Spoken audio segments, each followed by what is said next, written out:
Hello everyone, welcome to my channel. In this video, I am going to show you that how you can add page number in Google Docs document. So here as you can see, I have a document of so many pages. So I'm gonna add a page number for each page here. So for doing that, you have to go to the insert option. Then coming to the insert, you will see an option called page number.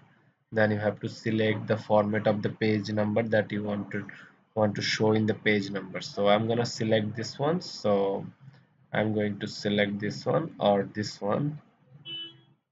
Okay, I'm going to select this one because it will start from the first page. So if I select this one, it will start from the second pages, then it will start from the first pages. Okay, click on this one.